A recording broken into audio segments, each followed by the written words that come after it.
राजस्थान की भजनलाल सरकार बड़े फैसले ले रही है। इस बीच एक बार फिर से भजनलाल कैबिनेट का बड़ा फैसला सामने आया है। सरकार ने अवैध धर्मांतरण रोकने के लिए अब और सख्त कदम उठाने का फैसला कर लिया है। सरकार राजस्थान विधि विरुद्ध धर्म परिवर्तन प्रतिषेध विधेयक 2025 लेकर आ रही है, जिसे विधानसभा सत्र में पेश किया जाएगा। कैबिनेट से इसे मंजूरी भी मिल चुकी है। विधि मंत्री जोगाराम पटेल के मुताबिक इस बिल का मकसद साफ है कि लालच देकर धर्म बदलवाने पर पूरी तरीके से रोक लगाना। लेकिन अगर कोई अपने पैतृक धर्म में वापस लौटता है यानी घर वापसी करता है तो ये धर्म परिवर्तन नहीं माना जाएगा। वहीं शादी के नाम पर धर्म बदलवाना भी अब अमान्य होगा। दोस्तों, आप लोग जानते हो इस बात को कि राजस्थान में जो धर्मांतरण विरोधी जो कानून बनाया गया, पिछले दिनों में उसका बिल पास किया गया था और उसके बाद में जो राज्यपाल है उन्होंने भी उस बिल के लिए पूरी मंजूरी दे दी और राजस्थान में ये जो कानून है वो बन चुका है और लागू भी लगभग हो ही चुका है।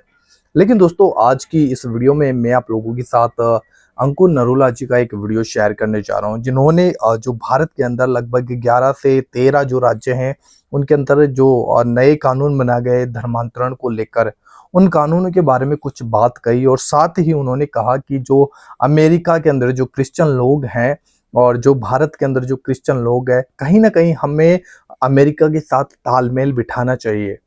और जब ये इंडिया से इस तरीके की खबरों को सुनते हैं तो कहीं ना कहीं वो लोग इन बातों के ऊपर चर्चा करते हैं और कहीं ना कहीं ये भी एक हेट का रीजन बन जाता है। तो मैं चाहता हूं कि आप लोग इस वीडियो को पूरा देखें और इस वीडियो को ज़्यादा से ज़्यादा जरूर शेयर कीजिएगा। एंड हमारे इस चैनल पर आप लोग पहली बार आए हो, चैनल को जरूर सब्सक्राइब करके जाइएगा ऐसी और वीडियोज देखने के लिए। तो पहले आप देखिए इस क्लिप को, फिर आगे हम बात करते हैं। यूएसए के साथ इस देश का रिश्ता अच्छा होना चाहिए। कि वो ऐसे देश हैं जिनके बिना अभी उस कंडीशन में आना जरूरी है कि, और वो पूरा देश, उस देश की एडमिनिस्ट्रेशन, उस देश के लोग क्रिश्चियंस हैं, बड़े कंप्लीट वाले क्रिश्चियंस हैं, आधे अधूरे वाले नहीं। तो ये जरूरी है कि यहाँ से अच्छी न्यूज़ भी वहाँ जाएं और उस देश के साथ जो रिश्ते हैं वो स्ट्रांग हों। और आपको प्रार्थनाएं करनी है और उन लॉज के लिए भी जो अलग अलग स्टेट्स में बनाए जा रहे हैं क्रिश्चियंस के खिलाफ, क्योंकि परमेश्वर धर्म नहीं बदलता, वो जीवन चेंज करता है। जब वो धर्म बदलता ही नहीं है, जब वो बदलता ही जीवन है, तो ऐसे फालतू के लॉ जो हैं वो एक्चुअल में नफरत का कारण बन रहे हैं। बड़े बड़े देशों के जो लोग हैं वो बताते नहीं हैं ओपनली, लेकिन मैं जानता हूं, मैं एक क्रिश्चियन हूं, मैं जानता हूं उनके संग जब बैठता हूं तो वो एक रीजंस होते हैं उनकी नफरत का भी। तो एज ए क्रिश्चियन हमें मिलना पड़ता है कि, और अपने देश के लिए प्रार्थना करनी पड़ती है, अपने देश को भी ऊंचा उठाना पड़ता है। तो आपको प्रार्थना करनी है कि सब सरकारें भी समझें ये बात को। अब इस वीडियो को सुनने के बाद में आप लोगों का क्या सोचना है हमें जरूर कमेंट बॉक्स में बताइएगा।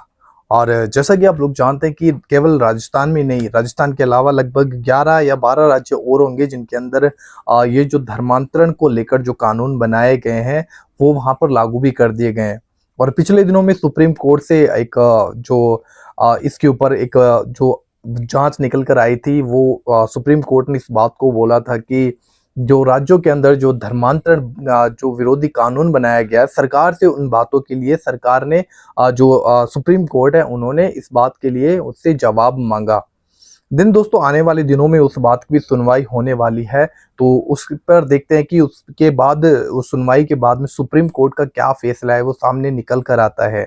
लेकिन दोस्तों आप जानते हैं कि जो हमारा देश में जो संविधान है ऑलरेडी, क्योंकि हमारा देश संविधान के आधार पर चलने वाला है और हमारा जो देश है उसमें एक नहीं कई प्रकार के धर्म रहते हैं, हिंदू, मुस्लिम, सिख, ईसाई, कई प्रकार के लोग रहते हैं और सब अलग अलग ईश्वर में विश्वास करते हैं। अलग अलग सबकी पूजा पद्धति है, कोई किस तरीके से चलता है, कोई किस तरीके से चलता है। और यहाँ तक कि हमारे देश में कुछ ऐसे लोग भी हैं जो परमेश्वर में, भगवान में विश्वास भी नहीं करते, है ना। तो इस तरीके के लोग हैं। लेकिन दोस्तों जब ये राजस्थान राज्य में जो धर्मांतरण विरोधी जो कानून बनाया गया, सरकार का इन बातों पर यह कहना है कि राज्य के अंदर बहुत ही तेजी से धर्मांतरण किया जा रहा था और ये धर्मांतरण लालच देकर, प्रलोभन देकर, पैसा देकर, शादी का, ब्याह का और जॉब का, नौकरी का, पैसों का, इस तरीके की लालच देकर हिंदुओं को मोस्टली टारगेट किया जा रहा था और उनको फिर क्रिश्चियन बनाया जा रहा था। तो सरकार का ये कहना था, इसलिए सरकार ने राज्य के अंदर धर्मांतरण विरोधी कानून को जारी किया और यहाँ पर अभी राजस्थान में जो धर्मांतरण विरोधी जो कानून है वो लागू भी कर दिया गया है दोस्तों। एंड आप लोगों का इस बात के ऊपर क्या सोचना है हमें जरूर कमेंट बॉक्स में बताइएगा, क्योंकि ऑलरेडी आप जानते हैं कि हमारे देश में जो धर्मांतरण विरोधी जो कानून है धर्मांतरण को लेकर वो ऑलरेडी भी था, लेकिन अभी जो ये कानून है उनको थोड़ा बड़ा और सख्त कर दिया गया, ताकि क्योंकि इनका जो मोस्टली इनका जो टारगेट है वो मानते हैं कि भाई ये जो लोग हैं धर्म परिवर्तन कर रहे हैं, तो उन बातों को रोकने के लिए, क्योंकि लोगों का कि राज्य में जो हिंदू लोगों की संख्या घटती जा रही है, क्योंकि हिंदुओं को बदल कर उनको ईसाई बनाया जा रहा है, तो इन बातों के लिए हमें फिर इस बिल को लेकर आना पड़ा। तो बाकी आपका क्या सोचना है हमें जरूर कमेंट बॉक्स में बताइएगा। मिलते हैं किसी वीडियो में, चैनल को जरूर सब्सक्राइब कीजिएगा। बाय।